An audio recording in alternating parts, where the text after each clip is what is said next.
Assalamualaikum warahmatullahi wabarakatuh. Salam jumpa pemirsa TVRI Sumatera Selatan dimanapun Anda berada. Senang sekali saya Wima S. Rustam kembali hadir menjumpai Anda kali ini dalam Bukan Basa-Basi. Iya, sosok yang akan kami tampilkan sebagai bintang tamu dalam Bukan Basa-Basi kali ini adalah sosok yang inspiratif. Beliau tidak pernah bermimpi untuk bisa menjadi seorang wakil bupati. Namun kini beliau menjabat sebagai wakil bupati Kabupaten Ogan Komering Ilir. Ya, inilah bintang tamu kami kali ini, yakni Bapak Haji Muhammad Ja'far Shodiq. Gimana terasa kalau ngobrolnya? Nanti kita minta sana. Assalamualaikum. Waalaikumsalam. Bima Pak, Bima. Nama janti aja Mas. Terima kasih Pak Amir. Alhamdulillah baik Pak, alhamdulillah. Ini namanya sedang ngobrol asik ya ini Pak ya. Iya, Bapak. Berbagi ilmu nih, Pak Wabub bagi ilmu kami kepala-kepala. Siapa yang menimba ilmu? Kalau begitu ini giliran saya untuk menimba ilmu bersama Pak Shodiq. Oh ya, silakan Pak.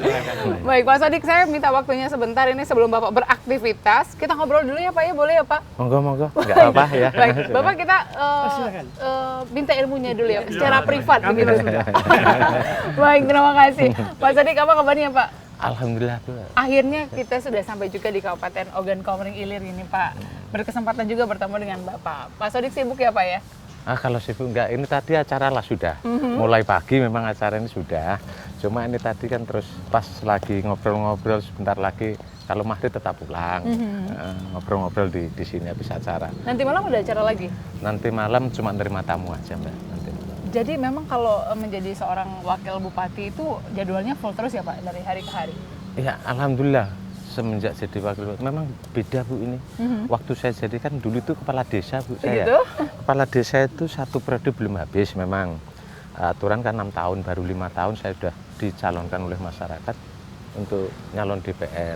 Alhamdulillah di DPR itu juga terpilih dan dapat suara tertinggi. Nah nggak taunya baru 3 tahun diajak Pak Bupati untuk calon sebagai wakil bupati. Nah jadi di situ ya saya sendiri dengan Pak Bupati sempatin, Pak jangan-jangan Pak Bupati nanti salah kalau milih saya. Bapak belum tahu saya itu keluarga apa dan dari mana, harus paham benar Pak Bupati. Terus akhirnya saya cerita Mbak, kronologi pemberangkatan saya ini. Pak, saya itu keluarga nggak punya Pak. Sempat saya cerita, keluarga nggak punya karena di mana? Karena saya itu 8 saudara. Yang SLTA cuma 2, yang 2 SMP, yang 4 SD, berarti kalangan orang nggak punya ataupun miskin. Kalau Bapak ngajak saya, jangan-jangan nanti kecewa, nggak berhasil kan itu. Nah, terus saya perkuat lagi, sebenarnya saya awalnya takut bener untuk diajak calon. Terus saya cerita, Pak, saya tuh seperti kasarnya ngomong seperti anak yatim piatu, tidak punya apa-apa dan tidak punya siapa-siapa. Karena keluarga saya nggak ada yang jadi pejabat, nggak ada, aparat juga nggak ada. Jadi memang ya yang saya punya ya masyarakat sama Allah kan itu aja. Waktu masih kecil tuh sempat bermimpi nggak Pak untuk bisa menjadi wakil bupati? Sama sekali. Jangankan waktu kecil, yang setahun 2 tahun mau calon aja belum ada pikiran, belum ada ini Mbak. Ini seolah-olah tuh mendadak. Kalau mendadak tuh kayak ada wahyu ya seolah. Jadi garis tangan ya Pak ya? Insya Allah macam itu insya Allah. Iya Pak Shodiq. Kemudian waktu kecil cita-cita Bapak sebenarnya apa? Jujur kalau kecil tuh waktu setiap 17 Agustus kalau saya nonton baris berbaris itu maunya saya di belakang ABRI tentara itu Bu. Tapi ternyata cuma kepingin cita-cita. Ya alhamdulillah saking giginya saya waktu diajak pindah ke Sumatera ini tuh dengan orang tua ya alhamdulillah. Yang saya tanya pertama, ada nggak di Sumatera itu sekolahan kan itu.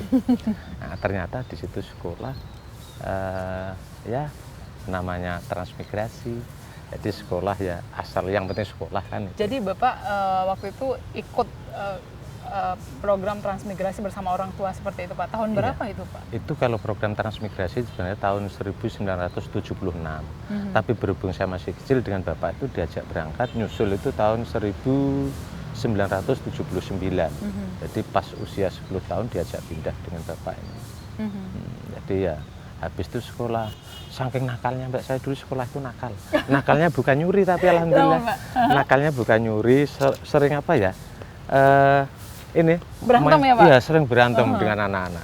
Sampai satu kelas tuh nggak ada yang berani dengan saya. Walaupun posturnya kecil macam ini, nggak ada yang berani dengan saya. Sebab saya dulu prinsipnya siapa yang tahan sakit itu yang menang. Alhamdulillah sampai kelas 6 SD saya harus pindah ke Jawa. Karena diprediksi saya nggak akan lulus, saking nakalnya tiap hari berantem.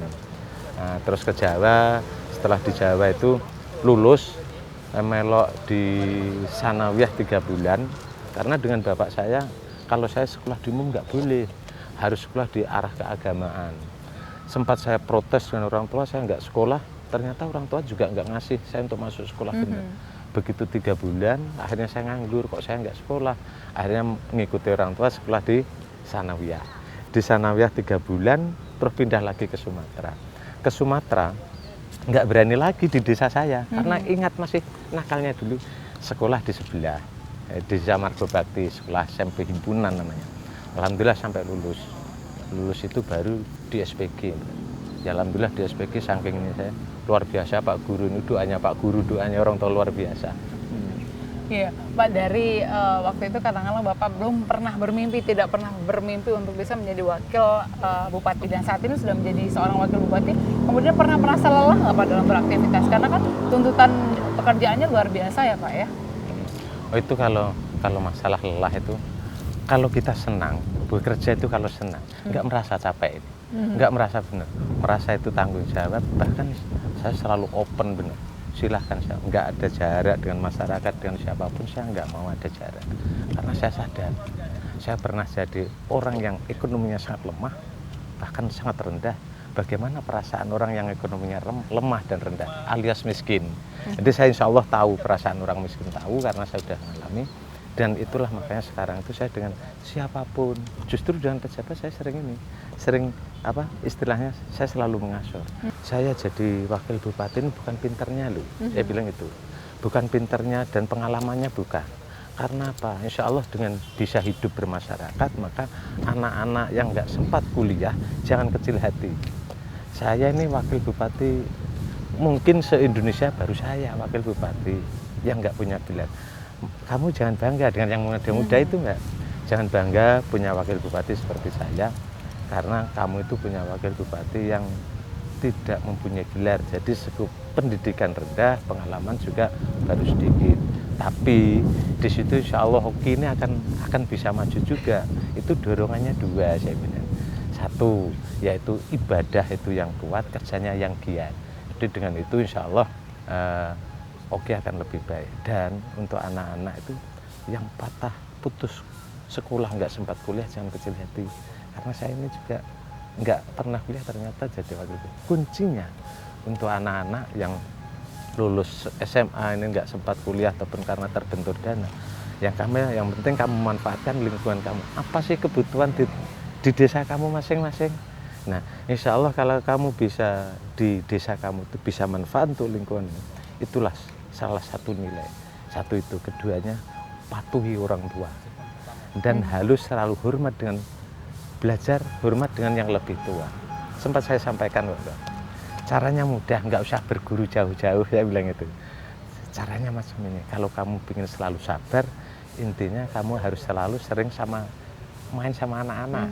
Kalau kamu ingin selalu hormat dengan orang lain, sering ke tempat orang tua, orang tokoh-tokoh itu, jadi nanti kamu akan terbiasa dengan hormat. Baik, Pak Sodik, sebelum kita ngobrol lagi ini kita akan bergeser ke kanan. Nampaknya di depan juga ada masjid ya Pak. Dekat sekali kalau misalnya mau beribadah seperti itu ya Pak ya. Oke. Ya, tapi kita akan jeda sejenak. Pemirsa tetaplah bersama kami dalam Bukan Basa-Basi. Kami masih akan kembali usai jeda pariwara berikut ini.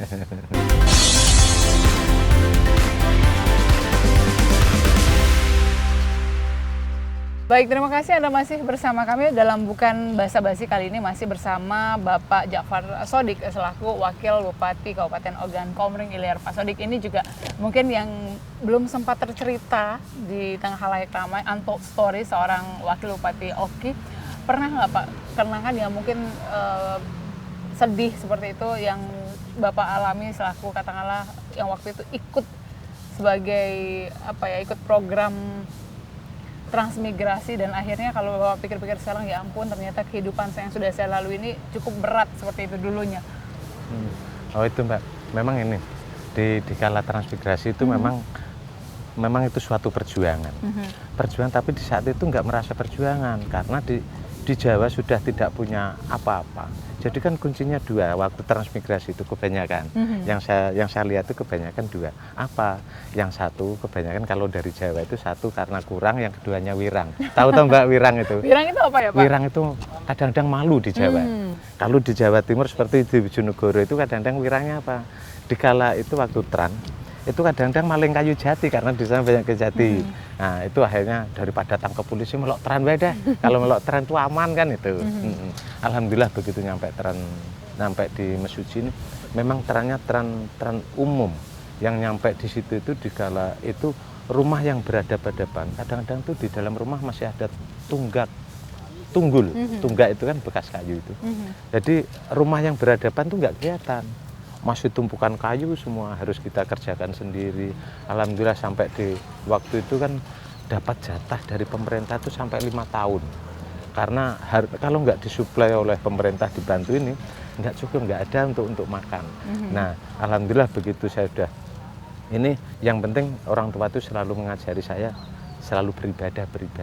Pak, dengan kesibukan Bapak seperti saat ini dari pagi sudah melayani masyarakat katakanlah seperti itu sampai malam, kemudian juga waktu untuk diri sendiri saja kadang-kadang susah untuk mencuri waktunya, apalagi untuk keluarga. Nah, pernah nggak anak-anak protes Pak? Alhamdulillah nggak ada ini anak protes, tapi memang anak saya itu sempat ini, Pak, Bapak sudah pernah jadi kepala desa dan kemarin sudah di DPR, ini sekarang di wakil bupati. Habiskan Pak masa jabatan ini, besok lagi saya nggak mau nanda tangani deh Pak, sudah tua berhenti aja berpolitik biar yang lainnya, kata anak saya. Mungkin anak saya belum cuma saya terus cerita, seandainya Bapak ini pinter ngaji, dulu mondok, nggak usah jadi wakil bupati, kepengen hidup ini manfaat untuk rakyat. Sempat saya cerita Mbak, contohnya saya jadi DPR selama 3 tahun, itu manfaatnya untuk rakyat sangat kecil sekali. Dan kalau dibandingkan jadi wakil bupati yang baru 7 bulan, 8 bulan dilantik, jauh dengan saya waktu jadi DPR yang 3 tahun, sangat yang dinikmati masyarakat sudah jauh beda. Oleh karena itu saya terima kasih dengan Pak Bupati ini. Orang tran yang nggak berilmu, yang nggak berpengalaman, diajak mendampingi, yang akhirnya ternyata feeling Pak Bupati, Pak Haji Iskandar SE ini luar biasa feelingnya. Kingmaker seperti itu ya Pak? Iya, luar biasa. Baik, Pak Sodik, ini kemudian juga apakah ada anak-anak Bapak yang akhirnya kemudian dipersiapkan seperti itu nanti ikut mengikuti jejak Bapak di dalam dunia politik? Oh, anak saya ini alhamdulillah nggak ada yang mau Mbak. Oh begitu ya Pak ya? Nggak ada yang mau anak saya. Kemarin udah tak tawari, saya mencoba kan. Anak saya itu sempat kuliah belum rampung ini, saking belingnya juga seperti bapaknya dulu mungkin. Jadi kuliah juga belum rampung. Bahkan anak saya itu sopir truk itu lintas Jawa Sumatera. Masih sampai saat ini sampai Pak? sekarang melok di ekspedisi itu. Jadi di situ pernah saya telepon pas di Jambi. Jadi nyopir truk. Cuma yang adiknya ini enggak, kuliah juga belum rampung. Baik, Bapak kemudian ketika Bapak lelah katakanlah setelah beraktivitas hari ke hari, minggu ke minggu, lalu untuk bisa kembali merefresh tenaga, energi, pikiran, biasanya apa yang Bapak lakukan? Tapi alhamdulillah Mbak, kalau saya itu karena ini yakin dengan doa. Yakin dengan doa itu yang akhirnya walaupun tidur itu sebentar, kayaknya sudah pulih kembali. Makanya saya selalu dengan khususnya dengan orang tua, saya kalau saat sekarang kan selalu di Kayagung, begitu pulang saya yang sering nggak langsung ke rumah, langsung ke tempat orang tua. Ya alhamdulillah orang tua masih, yang ibu bapak udah meninggal. Di Kayu Agung? Di Mesuji sana. Jadi ke Mesuji dulu seperti itu Pak? Iya, saya kalau kan rumah saya Mesuji Mbak ya. Kalau habis kadang-kadang hari Minggu itu kadang-kadang pulang, hari Sabtu pulang, itu saya kadang-kadang nggak langsung ke rumah, ke tempat orang tua. Jadi ke orang tua dan mertua udah saya datangi, baru saya ke rumah. Nah, dan di situ ini ke tempat orang tua itu saya cuma sering saya sampaikan, saya manggilnya kan Mbok dengan ibu saya itu, karena kalau orang Jawa dulu kan ada tahapan itu, kalau manggil Mbok itu ekonominya paling rendah, kalau mak itu agak punya, ibu itu udah kaya, mama itu yang paling kaya kan itu. Kalau mami apa Pak? Nggak ada ya zaman dulu? Paling ya, kaya juga, kalau bahkan dulu ya? juga belum ada. Jadi saya manggilnya kan Mbok. Mbok, saya kalau berangkat ngantor saya minta izin sama Bu. Kalau dulu saya rumah deket selalu, dan sekarang udah istilahnya bisa dijamak, yang penting saya izin orang tua. Mbok, kalau saya berangkat ke kantor, Mbok hanya saya jawab dari pintu aja Mbak ya, nggak apa-apa Le. yang penting udah itu nggak apa-apa. Ya gimana kalau kamu mau pamitan sama Mbok, wong jauhnya sana itu. Tapi yang luar biasa orang tua itu, luar biasa. Walaupun ekonominya macam itu luar biasa, orang tua itu doanya yang luar biasa. Bahkan dulu saya calon ini, alhamdulillah calon wakil bupati itu ya, semuanya ngajak saya kok. Dari calon 3 itu semuanya ngajak saya. Tapi Mbok saya tuh saya tanya, Mbok saya ini diajak, semuanya kok ngajak semua Mbok. Padahal kita nggak punya apa-apa Mbok, ya keluarga nggak ada. Terus gimana Mbok? Ntar le, kalau macam itu nanti Mbok 3 hari nanti. Mbok saya itu bukan orang pinter enggak, lulus SD juga enggak loh enggak itu. Tapi saya kepingin ngerti ridho apa enggak orang tua ini kan. Saya minta sama Mbok itu, ternyata suruh nunggu 3 hari. Setelah 3 hari ternyata Mbok itu ngomong, Le, kalau memang kamu diajak calon wakil bupati, ya nggak usah bingung-bingung, Le. Kan bupatinya ada. Sama itu aja, nggak usah dengan yang lain, itu Mbok saya. Jadi saya berpedoman itu. Berarti itu kayaknya nyambung dengan Pak Bupati. Alhamdulillah akhirnya Dimudahkan jalannya ya Pak ya? Dimudahkan jalannya, ya alhamdulillah sampai pilkada ya aman, nyaman, nggak ada benturan, istilahnya keributan nggak ada. Itu semua atas doa para ulama, para kiai, tokoh masyarakat dan masyarakat. Baik, sebelum kita lanjutkan kembali, pemirsa masih akan kita bahas, kita ulik kembali untold story di balik seorang wakil bupati Kabupaten Ogan Komering Ilir. Tetaplah bersama kami dalam Bukan Basa-Basi. Kami akan kembali usai jeda berikut ini.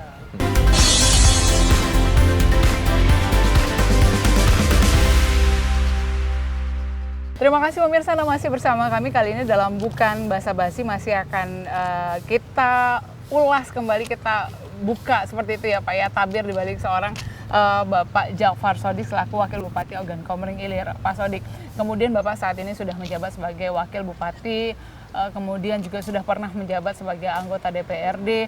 Lalu saat ini mimpi terbesar Bapak yang belum tercapai itu apa lagi Pak? Silakan Pak. Saya tuh kalau cita-cita tuh perasaan saya nggak pernah bermimpi untuk jadi ini nggak ada. Tapi alhamdulillah, yang penting saya itu simple kok Mbak. Saya tuh setiap dikasih tugas dan pekerjaan kalau saya itu simple. Ya ini udah kadang-kadang ditanya, Pak Wabub setelah Wabub ini harus ini ya, harus nyalon bupati ya. Oh enggak saya enggak. Saya itu simple dari dulu. Menurut perjalanan kehidupan saya untuk berpolitik ini, ternyata nggak usah saya punya cita-cita Mbak. Cuma yang diberi tugas saya ini, kan contohnya macam Mbak, ringkasnya, kalau saya dikasih tugas macam ini, saya nggak pernah berpikir untuk seminggu mendatang, apalagi berbulan-bulan, apalagi tahun yang akan datang. Saya simpel, apakah yang mau saya jalankan besok, seperti ini hari Kamis ya, apa yang mau saya jalankan hari Jumat, hari Sabtu itu sangat kecil sekali, apalagi hari Minggu nggak saya pikir hari Minggu. Jadi enjoy aja, hanya besok, insya Allah kalau itu perjalanan kita jalankan dengan enjoy, dengan senang. Nah, insya Allah hanya sehari melangkah, insya Allah beban berkurang juga, beban pemikiran. Nah, jadi dengan enjoy ataupun kita nggak punya muluk-muluk itu pun akhirnya kerja pun enak, enjoy dengan masyarakat, kita dekat dengan ini, kita dekat kan itu. Baik, setelah menjadi wakil bupati, kemudian ada yang hilang nggak dari keseharian seorang Pak Sodik yang terenggut seperti itu dengan kesibukan? Bagi saya karena ini merupakan tugas dan kewajiban, karena menjalankan tugasnya harus sesuai dengan sumpah kita tuh Mbak ya. Jadi ya nggak merasa yang hilang sih. Semuanya ya karena itu tadi saya sampaikan, kalau saya menjalankan tugas itu hanya sebatas kemampuan saya, makanya dulu sebenarnya salah juga. Dulu saya itu setiap kampanye kan sampai macam itu. Saya nggak punya janji, karena janji itu akan ditagih oleh masyarakat, tapi punya tujuan membangun OKI secara utuh sesuai dengan kemampuan saya, kemampuan Pak Haji Iskandar SE, dan kemampuan PAD yang ada. Saya nggak berani, nanti saya mau lobby ke pucuk biar dapat bantuan, nggak berani. Takutnya kalau nggak berhasil ditagih masyarakat. Baik, Pak, dukungan istri seperti apa Pak? Luar biasa, dukungan istri saya bahkan ini hanya lulusan SD kan. Tapi begitu saya support, karena sudah belajar waktu jadi kepala desa dulu, mendampingi saya, jadi DPR mendampingi saya. Alhamdulillah, walaupun hanya latar belakangnya itu jasa SD, tapi juga bisa mendampingi. Tapi begitu ini saya terus langsung, Ibu jangan malu, karena malu itu akan rugi sendiri, terus ikuti. Yang penting selalu bertanya, Orang berhasil tuh kalau mau tanya. Jadi kalau mau bertanya insya Allah akan berhasil semua dan akan ngerti. Kalau nggak mau bertanya nggak bakalan ngerti. Makanya saya sering dengan kepala dinas saya selalu tanya, jangan jaga jarak, jangan jaga jarak. Nah, selalu dekat dengan saya. Baik, Bapak kalau misalnya apa yang ingin dibagikan kepada katakanlah pemirsa yang ada di rumah untuk jangan cepat putus asa dengan apa ya semua keterbatasan yang dimiliki mungkin dari segi finansial, segi pendidikan. Ya, itu sama yang saya sampaikan tadi. Kuncinya itu kalau pesan dari bapak saya dulu, yang penting ibadah, terutamanya ibadah. Karena kalau kita beribadah ini, kata bapak saya, itu semuanya akan ikut, kamu akan ikut semuanya. Dan di samping itu juga memberi support dengan anak-anak yang nggak sempat kuliah, nggak sempat ini, jangan berkecil hati karena nggak bisa nuntut ilmu sampai di kuliah yang tinggi, tapi begitu sudah turun karena seperti kemarin sudah saya sampaikan dengan anak-anak yang baru perpisahan itu kan, kalau sebatas ini kamu mampunya, nggak mampu kuliah, cepat. Kamu harus merasa berdosa kalau ilmunya nggak manfaat untuk lingkungan. Baik, Pak Sodik, kemudian juga yang harus juga diketahui oleh masyarakat seperti itu, Bapak ketika membutuhkan membutuhkan masukan, kemudian juga membutuhkan inspirasi baru, kira-kira yang jadi pedoman itu bagaimana? Kalau saya nih, Pak, makanya saya dengan baik itu dengan tokoh-tokoh, dengan masyarakat, saya nggak mau menjaga jarak. Sempat saya bilang ini, loh kamu itu nyuruh saya maju sebagai wakil bupati, saya sudah maju, sekarang udah jadi, udah terpilih. Kok kamu nggak pernah ke rumah dinas? Ibaratnya kamu itu nanam, habis nanam kamu biarkan. Itu sekarang udah jadi blokar, apa bagus, apa ini, kamu kok nggak kamu datang ke rumah dinas, nggak kelihatan itu. Jadi makanya kalau di rumah tuh selalu ramai untuk warga-warga yang datang ke rumah, karena saya nggak mau menjaga jarak dengan masyarakat itu. Jadi di situ itu banyak yang diberikan dengan saya. Dulu contohnya aja waktu jadi kepala desa, Mbak, mau membangun sharing itu aja, saya nggak mau pakai dengan perangkat desa, tapi saya datang ke KUD tempat orang dodos sawit, manen sawit, naikkan sawit itu. Wong, saya bilang itu, kalau ini mau bangun yang enak di mana? Mau bangunin lo taruh di mana? Karena masyarakat bawah nggak ada kepentingan, sama sekali. Itu yang benar bagi saya. Kebanyakan itu jujur. Di DPR pun macam itu. Nah sekarang pun saya menjalankan itu salah satu contoh. Kemarin waktu ada puskesmas itu mau akreditasinya mau dilihat akreditas itu. Jauh-jauh hari saya sudah turun ke puskes, saya foto di puskesmas itu. Saya foto pasien-pasien yang ada thread, habis itu saya bawa pulang untuk sampel. Saya malam-malam nelponnya, kadang-kadang Pak Kadesnya bingung. Loh, Pak, kok Pak Wabub tahu kalau warga saya habis sakit? Ya tahu, sebab saya lihat ini. Padahal saya mau lihat bagaimana puskes ini. Mau kerjanya gimana, sampai di mana kan. Saya ambil sampel dari 5 desa itu, saya ambil 4. Saya tanya, katanya Pak bagus. Yang 2 yang nyampaikan. Pak, puskes ini kurang bagus pelayanan. Kenapa? Saya kemarin 7:30 belum ada yang tugas. Ternyata begitu saya cek, Mbak, itu ternyata habis lembur sampai jam 3. Alhamdulillah. Jadi saya kepingin tahu, itu bukan katanya lagi kebanyakan. Langsung cross-check langsung ke lokasi. Baik, jadi masukan itu datang dari mana saja seperti itu diterima ya Pak ya? Karena setiap masukan datang juga tentunya ada yang sisi positif yang bisa diambil seperti itu Pak Sodik. Baik Pak Sodik, terima kasih sekali ya Pak Sodik ya sudah meluangkan waktunya untuk menerima kami di sini. Sama-sama. Di tengah kesibukan yang cukup padat, akhirnya kami bisa mencuri waktu Bapak sebentar. Terima kasih sudah berbagi inspirasi kepada kami di TVRI Sumatera Selatan dalam Bukan Basa-Basi. Terima kasih sekali lagi Pak Sodik dan Ibu pemirsa. 30 menit sudah kebersamaan kita kali ini dalam Bukan Basa-Basi. Semoga apa yang kami sampaikan kepada pemirsa di rumah tadi tentunya bisa menginspirasi kita semua bahwa doa orang tua kemudian juga dukungan dari istri bisa mengantarkan seseorang itu kepada puncak jabatan yang tentunya ini merupakan salah satu anugerah juga yang diberikan Allah Subhanahu wa taala. Saya Wimaya Surustam, saksikan kami di Bukan Basa-Basi episode berikutnya. Sampai jumpa. Terima kasih Pak Sodik, terima kasih. Sama-sama.